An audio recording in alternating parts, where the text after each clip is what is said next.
I'm Stephanie, 34, and 2 years ago I found a note on our kitchen counter that changed everything.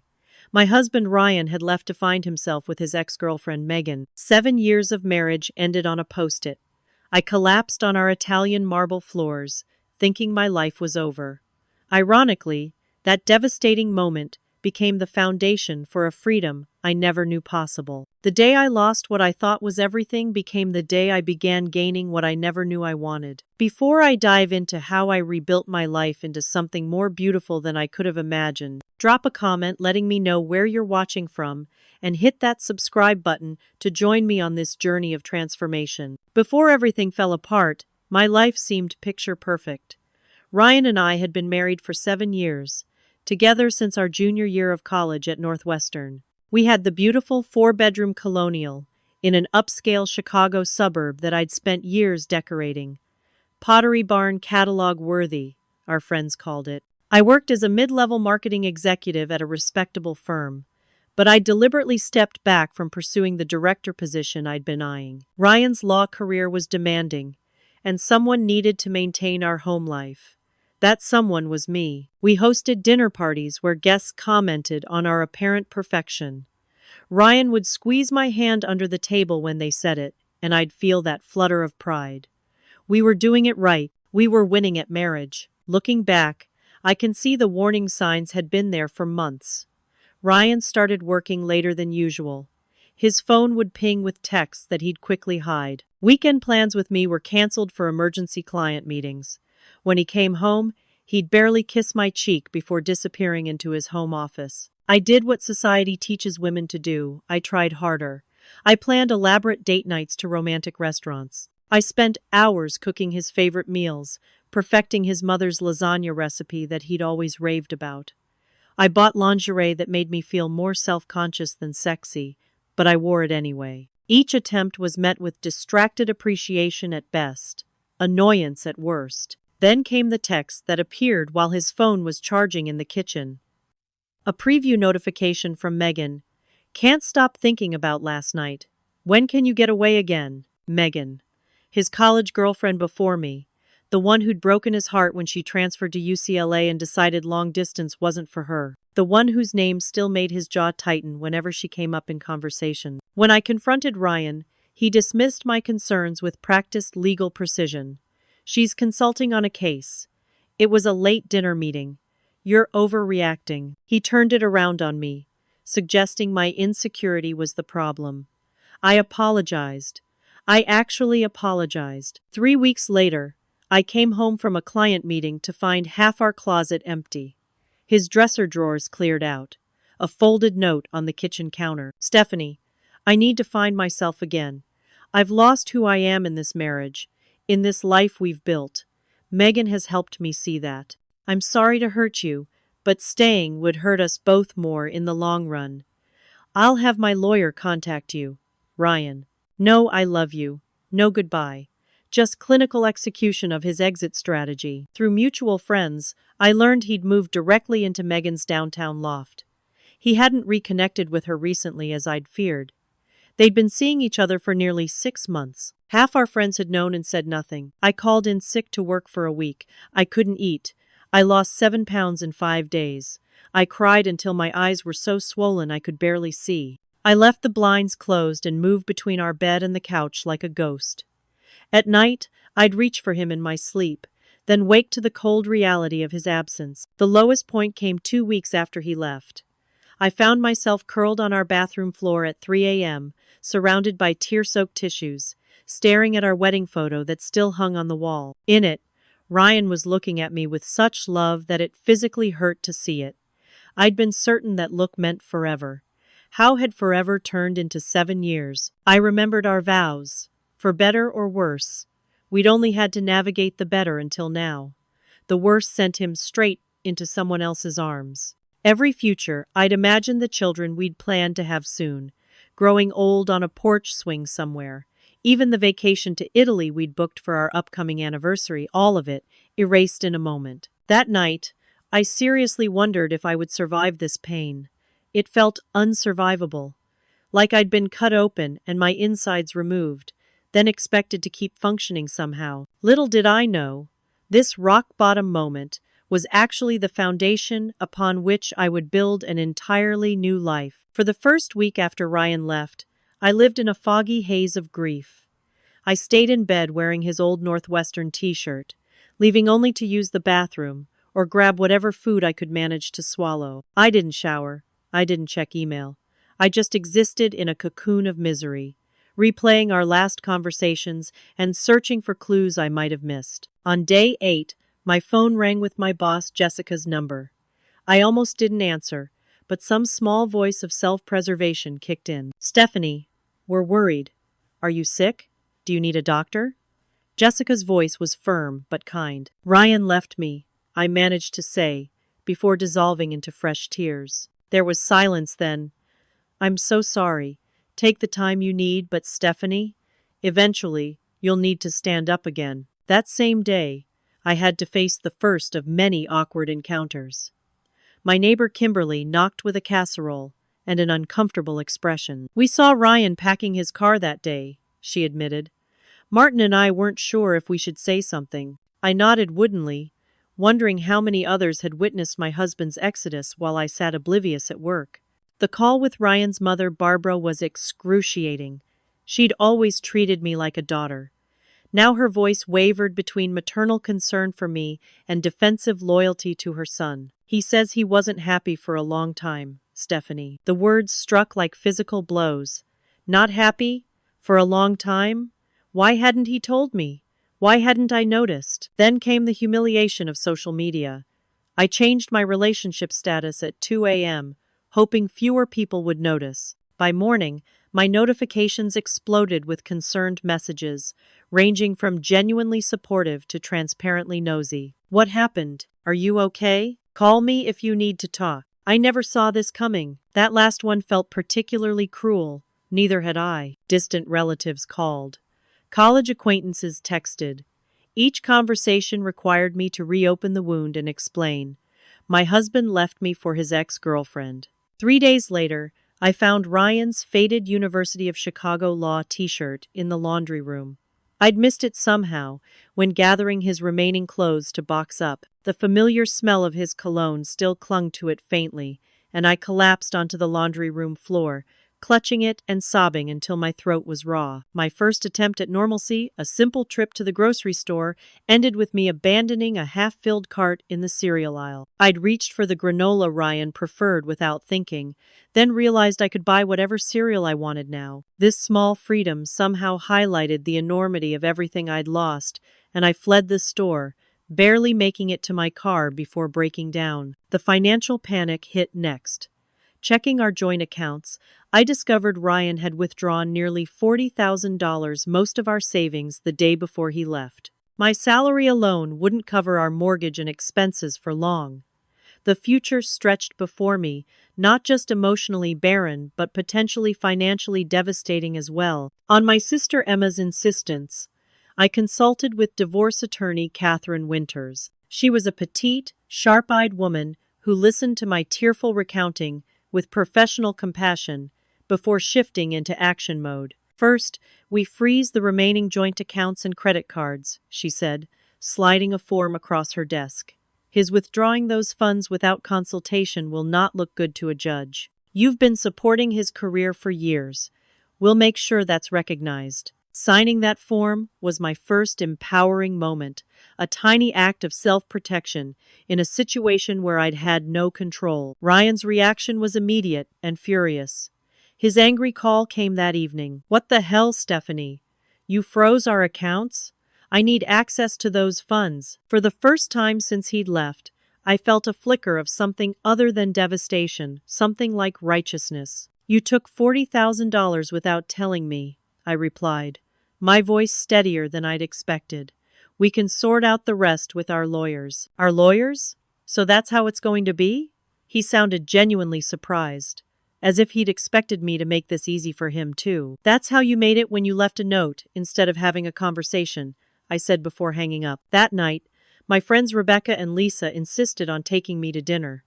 I went reluctantly, wearing jeans that hung loose at my waist and concealer that couldn't fully hide the circles under my eyes. We went to a small Italian place where there was no chance of running into Ryan. After I picked at my pasta for 20 minutes, Rebecca reached across the table and gripped my hand. Listen to me, Steph. You cannot let him win by falling apart. That man walked out without having the decency to face you. He doesn't deserve one more of your tears. I can't just turn off my feelings, I protested. No, but you can decide what you do with them, Lisa added. Use them as fuel. When the waiter misheard our dessert order and brought 3 tiramisu instead of the one we'd requested, we all stared at the excess in silence until I said, well, I guess divorce pairs well with extra dessert. It wasn't even that funny. But suddenly, we were all laughing me for the first time in weeks with tears running down our faces in the middle of that restaurant. It was a tiny crack in the darkness, a small reminder that maybe, just maybe, I would feel normal again someday. 2 months after Ryan left, I was functioning again barely. I'd returned to work, though colleagues treated me with kid gloves. I was sleeping, though never more than a few hours at a time. I was eating, though without enjoyment. I existed in a gray world where I went through the motions of living without actually participating in life. Then came the morning a courier arrived at my office with divorce papers. I signed for the envelope with a shaking hand, then locked myself in the bathroom stall, sliding down against the door as the reality hit me all over again. This was happening. It was official. 7 years of marriage reduced to legal terminology about asset division and dissolution. Jessica found me there 20 minutes later, eyes swollen and makeup streaked. Come on, she said, helping me up. We're taking a mental health afternoon. She drove me to a quiet tea shop and, to my surprise, shared her own divorce story from years before I'd known her. I know it feels impossible right now, she said, but I promise you'll not just survive this, you'll eventually thrive because of it. I wanted to believe her, but that very night, scrolling through Instagram despite knowing better, I saw it. Ryan and Megan's relationship status update. Official with a heart emoji. Below it, a photo of them at our friend Tyler's wedding, an invitation I'd never received. The image carved a fresh wound, Megan in a blue silk dress, leaning into Ryan, my husband, legally still my husband, while he looked at her with the expression I'd once thought was reserved for me. They looked happy. They looked right together. I was the footnote in their story, the interruption in their great love affair. I closed Instagram and blocked them both, but the damage was done. Then came the realizations about our friend group. People I'd considered close had chosen sides, and many hadn't chosen mine. Invitations dwindled. Group chats went silent. I was suddenly single in a social circle built for couples. Rebecca insisted it was time for me to date, arguing that the best way to get over someone is to get under someone else. She arranged a dinner with Michael, a corporate attorney from her husband's firm. I agreed only to stop her persistent suggestions. The date was a disaster. Michael was perfectly nice, asking appropriate questions about my work and interests. But when he innocently asked, "So, have you always lived in Chicago?" the simplest of questions unraveled me. I couldn't talk about my life without mentioning Ryan, but I also couldn't mention Ryan without my voice cracking. "I'm sorry," I said, dropping my napkin beside my barely touched salmon. "I can't do this." I fled the restaurant, leaving poor confused Michael with the bill and an unfinished date. That night, I wandered through the house Ryan and I had purchased together, touching the furniture we'd selected, looking at the photos I still hadn't taken down. Every corner held a memory. The kitchen where we'd cooked Sunday breakfasts, the living room where we'd hosted game nights, the study where I'd massaged his shoulders while he prepared for difficult cases. The house had become a museum to my failed marriage, and I was its lonely curator. The financial reality was becoming dire. Ryan's lawyer was fighting Catherine on temporary support, arguing that my salary was sufficient for my needs. The mortgage payment was due, and my account wouldn't cover it after paying the retainer for Catherine's services. With shaking hands, I removed my wedding and engagement rings. The diamond had been Ryan's grandmother's, reset in a modern band. He'd promised it symbolized blending family history with our future. Now it represented nothing but broken promises. The jeweler offered me $11,000, enough to make the mortgage payment with a little left over. As I signed the receipt, I felt both heartbroken and oddly liberated. Another tie to Ryan, severed. That night brought the worst panic attack yet. At 2 a.m., I sat on my kitchen floor, hyperventilating as the magnitude of my situation crashed over me. I was alone. My financial security was threatened. My social circle had contracted. My professional advancement had been compromised by years of putting Ryan's career first. With trembling fingers, I called Emma in New York. "I can't do this," I sobbed when she answered. "I don't know who I am without him." "Then it's time you find out," she said firmly. "Pack a bag. Come stay with me in New York for a while. Just until you get your feet under you. I can't just leave my job, my house. Your job can give you a leave of absence, medical or personal, doesn't matter. The house? It's a building full of ghosts right now." I resisted, seeing leaving as admitting defeat. If I left Chicago, it would be like confirming what our social circle already thought. Poor Stephanie, so destroyed by the divorce she had to run away. The next day, I sat across from Dr. Marshall, the therapist I'd started seeing weekly after Ryan left. "I feel like I'm waiting," I admitted. "Like I'm in a holding pattern until— I don't know what. Until Ryan comes back?" she suggested gently. The truth of it stunned me into silence. "Stephanie, what would you do if you weren't waiting for Ryan to come back?" I opened my mouth, then closed it again. I had no answer. None at all. "That's your homework," Dr. Marshall said. "Think about who you are, separate from being Ryan's wife. What did Stephanie want before Ryan? What might she want now?" That evening, I called Jessica and requested a 3-month leave of absence. Then I called Emma and asked if her guest room offer still stood. It was time to find out who I might become. New York hit me like a sensory overload after the quiet suburbs of Chicago. Emma's apartment in Chelsea was half the size of my house but felt more alive somehow. Floor-to-ceiling windows overlooked the bustling city. Modern art adorned the walls. There was no dining room set we'd carefully selected from a catalog, no matching towels, no coordinated throw pillows, just a vibrant space that perfectly reflected my sister's independent spirit. Emma had transformed from the wild teenager I'd tried to keep out of trouble into a successful fashion editor with a schedule full of gallery openings, industry parties, and endless networking events. Her life was completely different from the one I'd built with Ryan, and she was thriving. For the first week, I barely left her guest room. I slept for 12 hours at a time, my body finally catching up on months of insomnia. Emma let me be until day 8, when she burst in, yanked open the curtains, and dropped a dress on my bed. "Enough hibernation. We're going out tonight." "Emma, I'm not ready to." "Gallery opening. Very exclusive. The artist is a friend. You need culture and champagne, not another night with Netflix and your sad face." The black dress she'd selected was nothing like anything in my Chicago closet, more daring, with an asymmetrical hem and a neckline that made me self-conscious. "I can't wear this. I don't even know who I'm supposed to be in New York." Emma sat beside me. "That's the point. You get to figure it out." The gallery was crowded with New York's art scene, people dressed in everything from sleek, minimalist designs to avant-garde outfits that bordered on costumes. No one looked at me twice, which was strangely freeing after months of being poor Stephanie back home. Emma introduced me to countless people, including James, the artist whose work, large-scale photographs of urban decay, beautifully illuminated, covered the walls. He had an easy smile and made no assumptions about who I was or what I did. When he asked about my connection to photography, I found myself sharing my long-abandoned college minor in visual art. "You should pick it up again," he suggested. "New York is the perfect subject, always changing, never quite what it seems." For the first time in months, I laughed genuinely.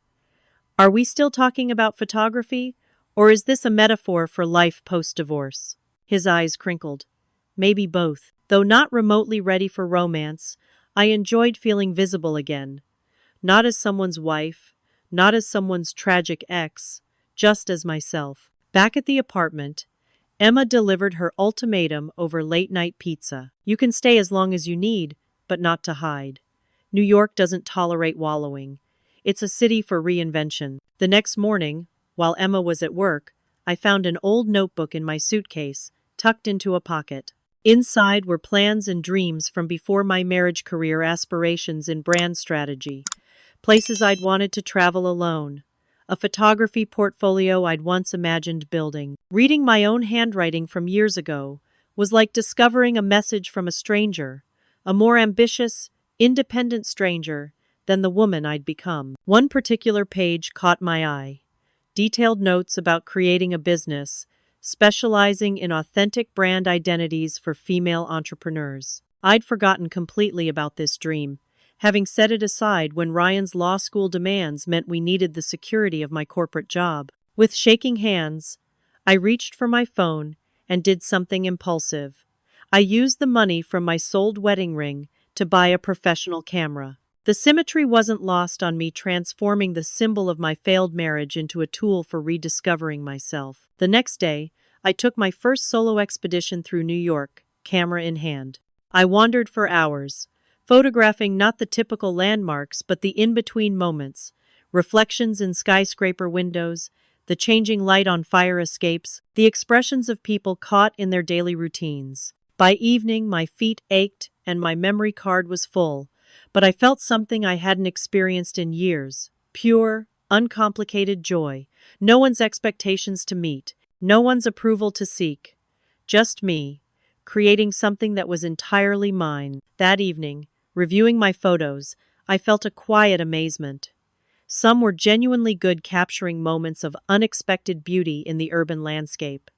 I'd forgotten this part of myself existed. A week later, at another of Emma's industry events, I met Catherine, an executive at a major branding agency.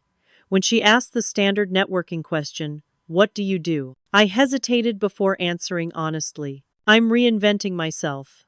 I was a marketing executive in Chicago, but I'm using this time in New York to rediscover my passion for brand strategy and photography." Instead of the awkward response I'd feared, Catherine's eyes lit up. Perfect timing. We're always looking for fresh perspectives, and I love working with people in transition. They see things differently.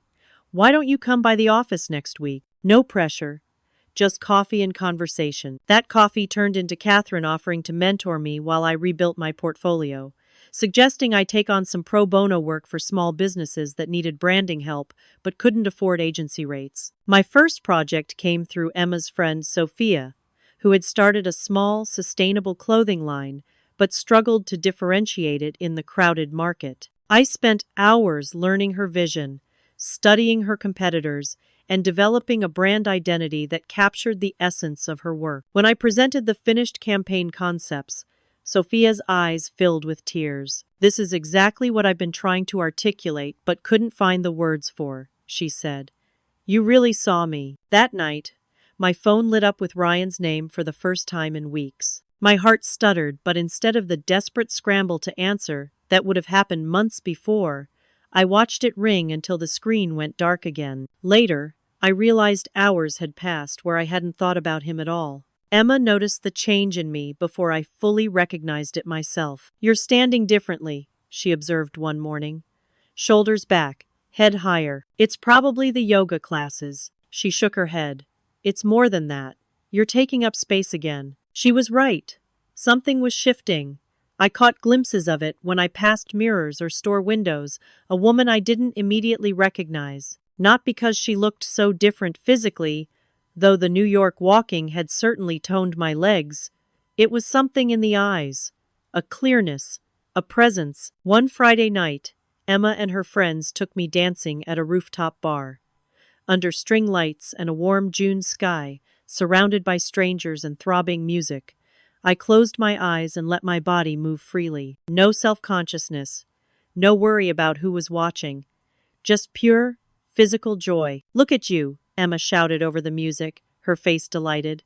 "Where has this woman been hiding?" I caught my reflection in the bar's mirrored wall, flushed cheeks, bright eyes, uninhibited movement. I barely recognized myself, and that felt like the greatest victory of all. 3 months into my New York stay, my temporary escape had evolved into something more intentional. My portfolio had grown with small projects. Sophia had referred me to other entrepreneur friends, and Catherine had guided me through developing a distinctive approach that blended psychological insight with visual storytelling. You have a gift for finding the authentic core of a brand, Catherine told me over our weekly coffee mentorship. You see past the surface to what makes something or someone truly distinctive. I'd developed my own style too, with Emma's patient guidance. My Chicago wardrobe of practical pantsuits and conservative dresses had been gradually replaced by pieces that felt more authentically me, structured blazers in unexpected colors, statement jewelry, comfortable yet stylish shoes that could handle New York sidewalks. My suburban appropriate shoulder-length cut had given way to a shorter, more confident style. My self-care routine evolved beyond just survival. I started running in Central Park each morning, finding unexpected meditation in the rhythm of my footfalls. I joined a nearby yoga studio, learning to reconnect with my body after months of feeling disconnected from it. I made friends, real friends, who knew me as I was now, not as half of Ryan and Stephanie. The decision came gradually, and then all at once. I wasn't going back to Chicago, at least not to live. I called my old boss Jessica to resign officially, feeling strangely peaceful as I closed that chapter. I can't say I'm surprised, Jessica said. Your emails have sounded more alive these past months than in the years I've known you. Sometimes it takes an earthquake to show you what was on shaky ground all along. Finding my own apartment became the next challenge, a true test of my commitment to this new life. After weeks of searching, I found it. A one-bedroom in a brownstone with original hardwood floors, a tiny but charming kitchen, and windows that flooded the space with morning light. It was nothing like the spacious suburban house I'd left behind, but the moment I walked in, I felt at home. I furnished it slowly and deliberately, choosing only pieces that brought me genuine joy. No compromises for someone else's taste or comfort. The freedom was intoxicating. A velvet emerald green sofa that would have been too impractical for our beige and gray living room. Photographs I'd taken myself, professionally framed. Books arranged by color rather than alphabetically, simply because I liked how it looked. 2 weeks after I moved in, Catherine called with an unexpected opportunity. We'd like to bring you on as a part-time consultant. 20 hours a week, your schedule. You'd keep your independent clients too. It wasn't the corporate security I'd once prioritized, but it offered something more valuable: flexibility and creative freedom, with enough stability to pay my bills. My first month as a consultant culminated in a pitch meeting for a small but growing skincare line. The client had been disappointed by previous agencies' approach, finding them too focused on trends rather than authentic messaging. Our products are about embracing natural aging, not fighting it, the founder explained. But everyone wants to position us as anti-aging with different words. I stayed after hours, reworking the entire concept. Drawing on conversations with women about their complicated relationships with beauty products, I developed a campaign centered on wisdom in every line, celebrating the stories behind facial features rather than erasing them. The morning of the presentation, I wore a red dress I'd never have chosen in my previous life. My hands didn't shake as I walked the client through my concept. When I finished, the room was silent for a long moment. "This is it," the founder said finally, eyes shining. "You actually listened. We won the account, my first major success in my new professional identity." The team went out for celebratory drinks, and Catherine raised a toast to Stephanie, who brings a refreshing perspective because she knows what it means to reinvent yourself authentically. The words resonated more deeply than any performance review I'd ever received. That weekend, I received an email from Ryan. Seeing his name still triggered a physical response, a tightening in my chest, a flutter of anxiety, but it was duller now, more distant. "We need to talk about the house sale and final settlement. I'll be in New York next month for a conference. Could we meet?" After consulting with Catherine, my attorney, I agreed. This would be our first face-to-face meeting since he'd left over 8 months ago. I needed closure, and finalizing the house sale would sever our last tangible connection. In the weeks leading up to Ryan's visit, I prepared myself emotionally.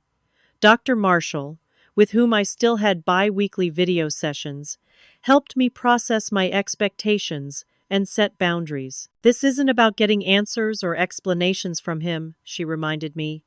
It's about moving forward with your life. What do you need from this meeting to do that? The day before seeing Ryan, Emma took me shopping for what she called my power outfit. Not sexy, not angry, just confident, she specified as we browsed. We found it in a boutique in Soho, a perfectly tailored navy dress with architectural details that somehow managed to be both professional and distinctly feminine. Paired with heeled boots and a structured blazer, the outfit felt like armor. The morning I was to meet Ryan, I returned to Chicago briefly to sign the final house sale papers. Walking through the empty rooms where we'd built our life together felt surreal. The space seemed smaller without furniture, less impressive than in my memory. Or perhaps I had simply outgrown it, like a shell discarded by a creature that needed more room to expand. I ran my hand along the kitchen counter where he'd left his note, remembering the woman who had collapsed there. She felt like someone I'd known long ago, a cousin or childhood friend whose life had taken a different path from mine. We met at a neutral coffee shop downtown. I arrived 5 minutes early, selected a table with a clear view of the door, and ordered a cappuccino to give my hands something to hold. When Ryan walked in, the jolt of recognition was physical. Here was the face I'd woken up to for nearly a decade, the hands that had held mine, the shoulders I'd cried on through my father's illness and death.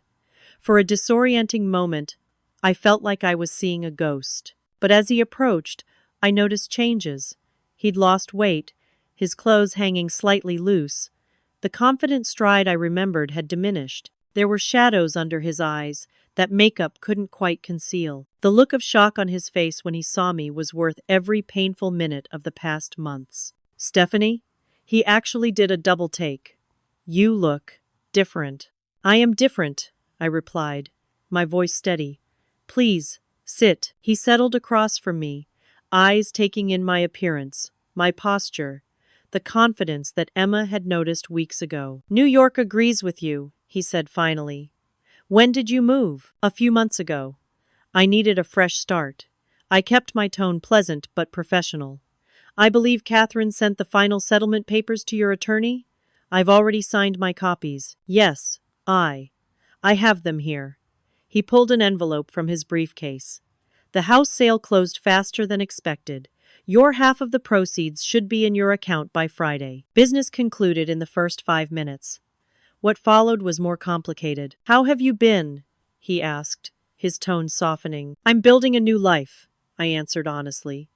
"It's been challenging but rewarding. And you?" He hesitated, then sighed heavily. "Things with Megan, they didn't work out. The reality didn't match the fantasy, I guess." "I'm sorry to hear that," I said, surprised to find I genuinely meant it. "The thing is, Steph," he reached across the table, but I gently moved my hands to my lap. He continued anyway. "Being here, seeing you, I've been doing a lot of thinking. I made a terrible mistake. What we had, it was real. It was good. I was just going through something, some kind of midlife crisis, or—" "Ryan," I interrupted gently. "What are you saying?" His eyes met mine, vulnerable in a way I'd rarely seen during our marriage. "I'm saying maybe we could try again. Someday. Not right away, but the divorce isn't final yet. We could put it on hold, take some time to remember what we meant to each other." A strange calm settled over me. 6 months ago, these words would have been everything I wanted to hear. 3 months ago, they would have thrown me into confusion. Today, they simply confirmed how far I'd come. "There was a time I would have given anything to hear you say that," I said softly. "But that time has passed. I'm not the same person who waited for you to come home every night. I'm not the woman who made herself smaller to fit into the life you wanted." "That's not fair," he protested. "I never asked you to." "You didn't have to ask. I did it willingly because I thought that's what love meant. I know better now." His expression hardened slightly. "So, that's it? 7 years just erased?" "Not erased. Completed. Our chapter together is finished, Ryan. I wish you healing and happiness, truly. But my story continues elsewhere." We parted with a brief, awkward hug, that felt like saying goodbye to a distant relative, rather than the man I'd once planned to grow old with. As I walked away, my steps felt light, unburdened. The next day, my account showed a deposit of $387,000, my half of the house sale proceeds, plus the settlement adjustment for supporting Ryan through law school. Financial freedom to add to my emotional liberation. I used part of the money to invest in professional development courses, advanced photography workshops, a certification in brand psychology, sessions with a financial advisor to build an investment portfolio. The rest I saved, a cushion of security I'd built for myself. As my flight took off from O'Hare back to New York, I didn't look out the window for one last glimpse of Chicago. Instead, I opened my laptop and began sketching ideas for a new client presentation. My past lay below, but my future waited ahead, and for the first time in my adult life, I was the one holding the pen that would write it. 1 year after finding Ryan's note on our kitchen counter, I barely recognized my life or myself. New York had shifted from temporary escape to permanent home. I'd established myself as a senior brand strategist at Catherine's boutique agency, bringing in clients who specifically requested my perspective on authentic messaging. My apartment had become a true reflection of myself, stylish but comfortable, with space dedicated to my growing photography collection. The living room wall featured a gallery of my own work, alongside pieces from artists I'd met through Emma's connections. Each item told a story of my journey, not a compromise made to accommodate someone else's taste. I'd built a network of genuine friends who knew me as I was now, not as an extension of a relationship. Weekend brunches with fellow creative professionals, book club meetings with neighbors from my building, volunteer work at a women's shelter where I taught basic photography and personal branding to women rebuilding their lives after their own crises. My casual relationship with Diego, a sculptor I'd met at a gallery opening, had given me something I'd never expected to find so soon: companionship without codependence. We enjoyed each other's company, shared passion for art and good conversation, but maintained our individual lives and spaces. I wasn't ready for more, and he respected that without question. The financial independence I'd established felt like a superpower. My investment portfolio was growing steadily with guidance from my financial advisor, Rachel. I'd purchased my first independent property, a small weekend cottage in the Catskills where I could escape the city to photograph landscapes and recharge. I allowed myself luxury elements I'd never prioritized before a carefully curated wardrobe of quality pieces that would last for years, regular spa treatments that nourished both body and spirit, occasional splurges on exceptional dining experiences simply because they brought me joy. Most surprisingly, I'd discovered a love for solo travel. Weekend trips to Boston, Philadelphia, and Washington, D.C. had built my confidence, leading to a week-long photography excursion to Acadia National Park in Maine. The woman who had once waited for her husband's schedule to clear before making vacation plans now booked flights on impulse when a destination called to her. My relationship with Emma had evolved too.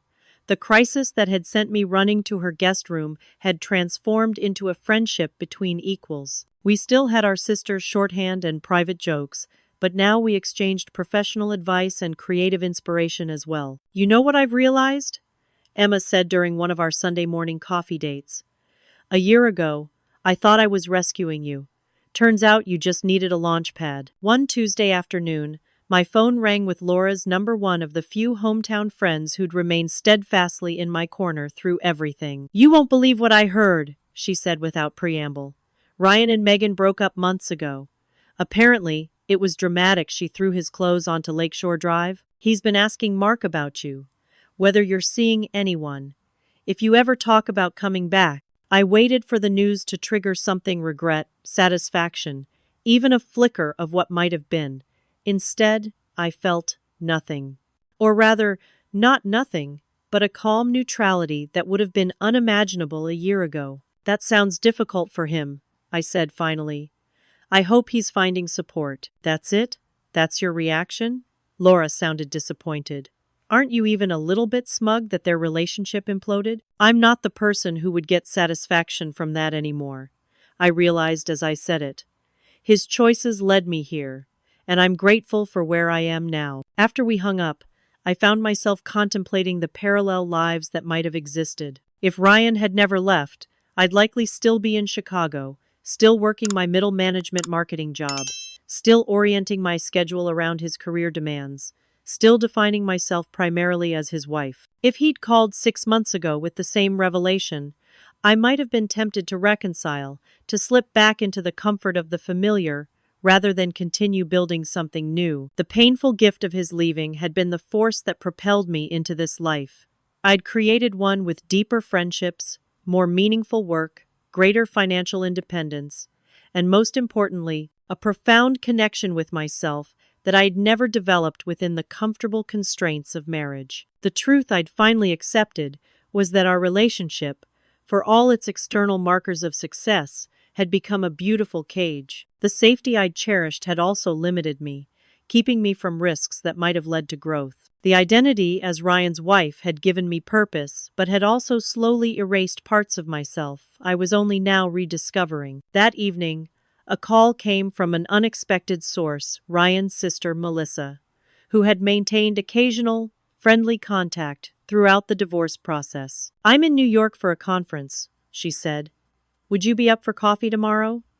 No agenda, just catch up. Over espresso at a tiny Italian cafe near my office, Melissa updated me on family news, carefully avoiding direct mentions of Ryan until I asked directly, "How is he, really?" Melissa sighed, struggling, honestly. "The Megan thing was a disaster. He's back in therapy. He misses you." 5 words that once would have undone me completely, now prompted only compassion without responsibility. "I hope therapy helps him find clarity," I said sincerely. "It's certainly helped me." "You seem radiant," Melissa observed. "New York was clearly the right choice." "It wasn't about New York," I replied. "It was about finally choosing myself." Walking back to my office, I realized how profoundly true that statement was. The external changes, location, job, appearance, were merely reflections of the internal transformation. I had finally learned to value myself independently of anyone else's assessment. That weekend, I took my camera to Central Park, capturing the vibrant autumn foliage against the city skyline. As I adjusted my lens to focus on a particularly stunning red maple, I noticed a young couple nearby. The woman was crying, while the man pleaded with her about something I couldn't quite hear. The scene transported me back to my own darkest days, and I found myself saying a silent prayer that whatever pain she was experiencing would eventually lead her, as mine had led me, to greater strength and self-knowledge. Life continued to unfold in ways I could never have predicted. Julian, an architect I met through a client project, became a more serious relationship possibility. Our connection, based not on filling each other's voids, but on appreciating each other's completeness. My photography side business grew enough to warrant its own website and business cards. I began planning an ambitious 3-month working sabbatical in Europe, a dream I'd abandoned years ago when it didn't fit into our married life plans. 2 years after what I'd once considered the worst day of my life, I sat on the rooftop terrace of my apartment building, watching the sunset paint Manhattan's skyline in shades of gold and pink. My financial portfolio had grown substantially. My client list included names I once would have been intimidated to approach. My social calendar was filled with meaningful connections rather than obligatory appearances. The woman who had collapsed on her kitchen floor, believing her life was over, could never have imagined this reality. But perhaps the most precious gift of this journey wasn't the external successes, but the profound self-knowledge that came through pain, the understanding that we often cling most tightly to relationships that limit us because we fear the vast unknown of our own potential. What I now knew with bone-deep certainty was that losing what I thought was everything had revealed what truly mattered: my own value, independent of anyone else's validation. The freedom I'd built wasn't just financial or professional, but existential, the liberty to define myself on my own terms, to make choices based on my own desires, to love from wholeness rather than need. And for that painful, beautiful gift of transformation, I had finally found it in my heart to be grateful. 18 months into my new life, I received an invitation to Rachel's wedding back in Chicago. Rachel had been one of my closest friends since college, one of the few who had remained steadfastly supportive through my divorce. Declining wasn't an option, despite my mixed feelings about returning to the city where my marriage had unraveled. "You're staying at the Drake, not with your mom," Emma insisted when I mentioned the invitation. "Keep some distance. Make it a victory tour, not a nostalgia trip." I booked a luxurious room at the historic hotel, a small extravagance that symbolized how far I'd come from the days when financial anxiety had kept me awake at night. My mother was mildly hurt that I wouldn't be staying in my old bedroom, but I held firm. Boundaries had become precious to me. Selecting what to wear became an unexpected emotional hurdle. I wanted to look successful without seeming like I was trying too hard, confident without appearing arrogant. After several rejected options, I settled on a midnight blue dress that struck the perfect balance, elegant, confident, but not obviously attempting to prove anything. The night before flying to Chicago, Julian took me to dinner at our favorite restaurant in Tribeca. "You seem nervous," he observed as I pushed my salmon around the plate. "Are you worried about seeing mutual friends?" "I'm worried about seeing Ryan," I admitted. "Rachel mentioned he's invited to the reception." Julian reached across the table, gently taking my hand. "Remember, you're not the woman who left Chicago. You're the woman who built this amazing life. Whatever happens, you're coming home to this. Home." New York was truly that now. The realization steadied me. Walking into the wedding reception the next evening felt like stepping into a time capsule. The venue was at the Chicago Botanical Gardens, a place Ryan and I had visited many times. Familiar faces turned as I entered, some breaking into genuine smiles, others betraying surprise or discomfort. Melissa, Ryan's sister, spotted me immediately, crossing the room to embrace me warmly. "Look at you!" she exclaimed, stepping back to appraise my appearance. "New York has been magic." "Life after divorce has been magic," I corrected gently. "Is he here?" She nodded, glancing toward the bar. "Came alone. Been watching the door for the last half hour." I deliberately avoided looking in that direction, instead finding my assigned table where, thankfully, Rachel had seated me with friends who had remained loyal throughout the divorce. "Stephanie!" Laura embraced me tightly. "You look incredible. Tell us everything about New York." For the first hour, I managed to enjoy myself genuinely, catching up with old friends, dancing to the excellent band, celebrating Rachel's obvious happiness. I almost forgot about the potential confrontation looming until I felt a familiar presence at my elbow while waiting at the bar. "Stefania." Just one word, but I would have recognized his voice anywhere. I turned slowly, maintaining the composure I'd practiced in my hotel mirror that morning. Ryan stood before me, looking both familiar and strange. He'd lost weight since our last meeting, and his eyes held a weariness I hadn't noticed before. The confident lawyer, who'd once commanded every room now, seemed diminished somehow. "Hello, Ryan. Congratulations on the Bradford case. I read about it in the Times." Small talk felt safest. He seemed momentarily thrown by my casual reference to his recent professional success. "You follow my cases?" "I follow significant legal news," I replied smoothly. It was an important precedent. An awkward silence stretched between us as he studied my face, seeming to search for something. "You look amazing," he finally said. "Really transformed." "Thank you." I accepted the compliment without elaboration, taking a sip of my champagne. "Are you enjoying New York?" He shifted his weight, uncharacteristically nervous. "Melissa says you're doing well there." "I am. The creative energy suits me." I glanced toward the dance floor where Rachel was laughing with her new husband. "Beautiful wedding, isn't it?" "Stephanie," he interrupted my deflection, his voice lowering. "Could we talk somewhere quieter? Just for a few minutes." Every instinct warned against it, but curiosity won out. I nodded, following him to a relatively secluded spot on the garden terrace. The Chicago skyline glittered in the distance, a view that had once represented home, but now felt like a postcard from a place I'd visited long ago. "I've rehearsed what to say if I saw you tonight," Ryan began, running a hand through his hair. "But now I can't remember any of it." "You don't need to say anything, Ryan. We've both moved on." "Have we?" His gaze was intense. "Because I haven't. Not really. I remained silent, sensing he needed to unburden himself. Leaving was the biggest mistake of my life, he continued, the words rushing out now. I thought Megan represented some road not taken, some version of myself I'd abandoned. But it was all fantasy. Within months, the reality set in. She wasn't the answer to whatever midlife crisis I was having. I'm sorry it didn't work out, I said, meaning it. That's not why I'm telling you this. His eyes pleaded for understanding. I'm telling you because I never stopped loving you. Through all of it, even when I was trying to convince myself I was happy with her, I kept comparing her to you. And she knew it. That's why she left, said she was tired of competing with a ghost. The raw confession hung between us. 6 months ago, it might have stirred something. Now, I felt only compassion for his pain and gratitude for my freedom. Ryan, I know it's a lot, he interrupted. I'm not expecting you to fall back into my arms tonight. But maybe we could start with coffee? Get to know each other again?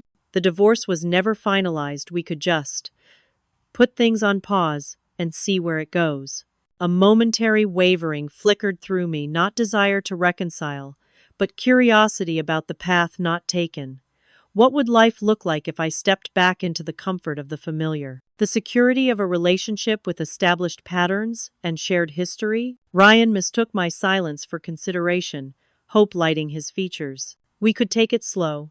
You could keep your place in New York for now, but maybe eventually come home. I miss you, Steph. I miss us. His last word clarified everything. Us. The entity that had subsumed my individual identity for so long. The comfortable cage I'd escaped. Ryan, I said gently but firmly. New York is home now. His expression hardened slightly. So that's it? 7 years of marriage erased by 18 months in Manhattan? Nothing was erased. Our time together will always be part of my story. But it's not the whole story anymore. And it's not the ending. Is there someone else? He asked, an edge entering his voice. That's not the point.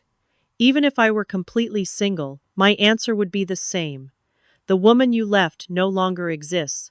The woman I've become wouldn't fit in the life we had. You could try, he insisted, desperation creeping in. We both could try. You can't tell me you're happier alone than you were with me. The presumption in his statement sparked something unexpected, not sadness or nostalgia, but a flash of genuine anger. That's exactly what I'm telling you, I replied, my voice steady but firm. I am happier now. I'm more fulfilled professionally, more authentic personally, more confident financially. I'm not alone, I'm independent. There's a difference. My directness clearly surprised him.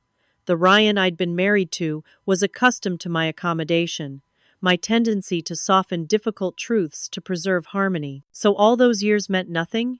His voice rose slightly, drawing glances from nearby guests. You can just walk away without a second thought? I didn't walk away, Ryan. You did.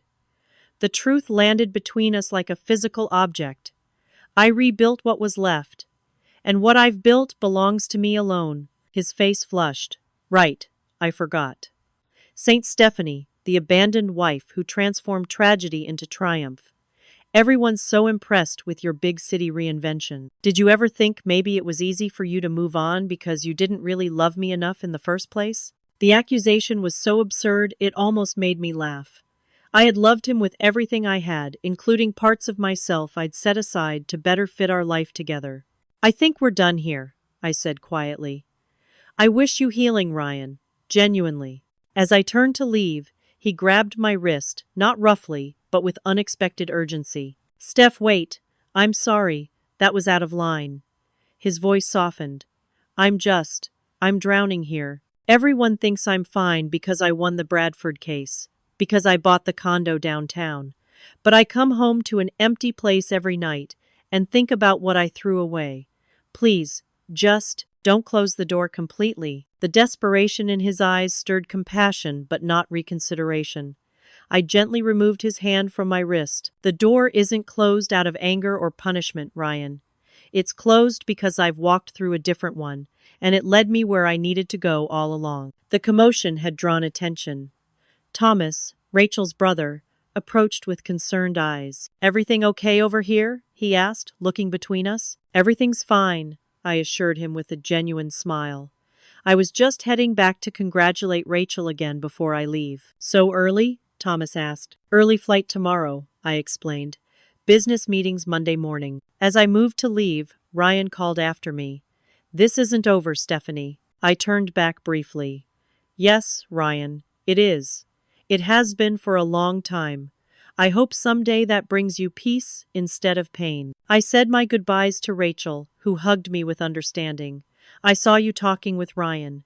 Are you really okay? Better than okay, I assured her. That conversation was something I needed without realizing it. Closure, I guess. Later that night, back in my hotel room, I stood by the window overlooking the Chicago skyline, the backdrop to so much of my former life. I felt oddly light, as if the confrontation with Ryan had removed some last, lingering weight I hadn't known I was carrying. I called Emma, knowing she'd be waiting to hear how the evening went. He wanted to reconcile, I told her, still processing the reality of it. Said leaving was his biggest mistake. And? Emma prompted when I fell silent. And it was the confirmation I needed that I've truly moved on. I felt compassion for him, but not a single moment of temptation. The life I've built is so much more authentically mine than anything we had together. I'm proud of you, sis, Emma said softly. That's real healing when you can face the thing you once thought you wanted more than anything and recognize it's no longer for you. The next morning, I woke to a text message from Ryan. I'm sorry about last night. You deserve the happiness you've found. I hope someday I find mine too. I replied simply, I believe you will. Take care of yourself, Ryan. As my flight lifted off from O'Hare, I didn't look back at the receding city. My gaze was fixed forward, toward the skyline that now represented home, toward the life I'd created from the ashes of what once was a life that belonged completely and wonderfully to me alone. 2 years after finding Ryan's note on our kitchen counter, my life bore almost no resemblance to what it had been. My brand strategy business had grown from solo consultancy to a boutique firm with 2 employees, talented women I'd met through Catherine's network, who shared my vision for authentic messaging. We'd recently moved into a small but stylish office in Chelsea, with exposed brick walls and windows that flooded the space with natural light. The financial freedom I'd built allowed for a life with luxuries I once considered extravagant but now recognized as investments in my well-being, a carefully curated wardrobe of quality pieces that would last for years, regular wellness retreats, travel experiences that expanded my perspective rather than just providing escape. A recent feature in Business Insider highlighted my firm as one of the emerging female-led agencies transforming brand strategy. The photo accompanying the article showed me leaning against my office desk, looking confidently into the camera, a woman comfortable in her own power. My mother had framed the article, displaying it proudly in her living room, despite still occasionally asking when I might settle down again. Dating in my mid-30s had proven more satisfying than I'd anticipated. Free from the desperate need to couple up that had characterized my early 20s, I found myself enjoying connections based on mutual respect and genuine interest rather than projected futures. Julian, the architect I'd been seeing for several months, understood my need for independence, perhaps because he valued his own equally. You're different from women I've dated before, he told me over dinner at his apartment one evening.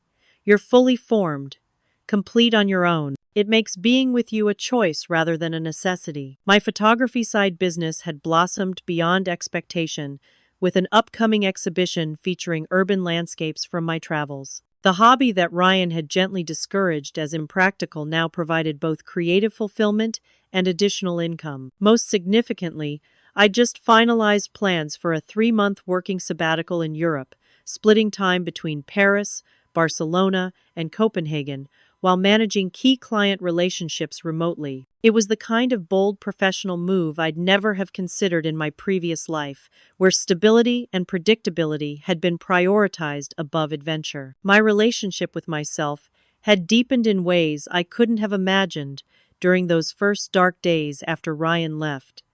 Morning meditation practice, regular therapy sessions that had evolved from crisis management to personal growth, journaling that helped me recognize patterns and celebrate progress. The woman who had once defined herself primarily as someone's wife now knew herself as a multifaceted, ever-evolving individual. An unexpected development had been my friendship with Melissa, Ryan's sister, who had maintained contact throughout my transformation. Our monthly video calls had become something I genuinely looked forward to, our connection having evolved beyond our initial connection through Ryan. During one such call, Melissa mentioned having coffee with Ryan the previous weekend. "He's still struggling," she admitted. "The Bradford case raised his profile, but he seems empty somehow. Goes through the motions at work. Comes home to that expensive condo. Doesn't really connect with anyone." "I'm sorry to hear that," I said, meaning it. Time and distance had transformed my pain into genuine compassion. "Is he seeing anyone?" Casually. "Nothing sticks." She hesitated. "He still asks about you, you know. Not directly, but he finds ways to bring you into conversation." Once, this knowledge might have stirred complicated emotions. Now it prompted only a quiet acknowledgement of how differently our paths had unfolded from the same starting point of loss. After we hung up, I found myself contemplating parallel lives, the existence I might have had if Ryan had never left, or if I'd taken him back when he asked at Rachel's wedding. I might still be in the suburban house, still supporting his career at the expense of my own ambitions, still finding my primary identity in being his wife rather than my own person. The painful truth I'd come to recognize was that comfort can become a cage. The security I'd cherished in marriage had also limited me, keeping me from risks that might have led to growth. The role of Ryan's wife had provided identity, but had also slowly erased aspects of myself I was only now fully expressing. That evening, I opened my gratitude journal, a practice Dr. Marshall had suggested early in my therapy journey. Among the day's entries, I wrote, "Grateful for the breakdown that enabled the breakthrough. The loss that created space for discovery." The words stared back at me, profound in their simple truth. What had felt like devastation had actually been liberation. The identity I'd lost had made room for the self I'd found. This wasn't a lesson I could have learned any other way. No amount of self-help books or therapy could have prompted the fundamental restructuring of my life and self-concept that Ryan's leaving had necessitated. The complete collapse of my expected future had forced me to build something entirely new, something authentically mine. As I prepared for my European sabbatical, I realized how completely my relationship with uncertainty had transformed. What once provoked anxiety now sparked excitement. The unknown had become a canvas for possibility rather than a source of fear. Most profound was the knowledge that my self-worth now came from within, not from my relationship status, others' approval, or external validation. I had rebuilt not just my life but my relationship with myself, learning to value my own company, trust my instincts, honor my desires, and set boundaries that protected what mattered. The woman who had once believed losing her husband meant losing everything now understood that the most valuable relationship is the one we have with ourselves. No partner, no matter how loving, can provide the foundation of self-worth that must be built from within. 2 years after what I'd once considered the worst day of my life, I could now recognize it with a mixture of wonder and gratitude as the beginning of my actual life. The authentic existence I might never have discovered had comfort not been so completely shattered. This isn't to say I'm grateful Ryan left the way he did. The deception and abandonment reflected his limitations, not mine. But I am deeply grateful for the woman who emerged from that pain stronger, clearer, and infinitely more self-possessed than the person I'd been before. If you're watching this and facing your own version of rock bottom, whether through betrayal, loss, failure, or disappointment, know that what feels like an ending may actually be a beginning. The collapse of what you thought you wanted can create space for what you truly need. The identity you lose might make room for the self you were meant to discover all along. Freedom, luxury, and self-worth. These weren't consolation prizes for losing my marriage. They were the treasures that had been waiting for me on the other side of that loss, available only once I'd done the difficult work of rebuilding from the foundation up. 2 years later, I stand in the life I've created, a life that fits me perfectly, because it was designed by me for me. A life that reflects my values, honors my gifts, and makes space for continual growth and discovery. A life that belongs completely to me. And that, more than any relationship status, career achievement, or material possession, is the true measure of success. Have you ever experienced a painful ending that eventually led to a better beginning?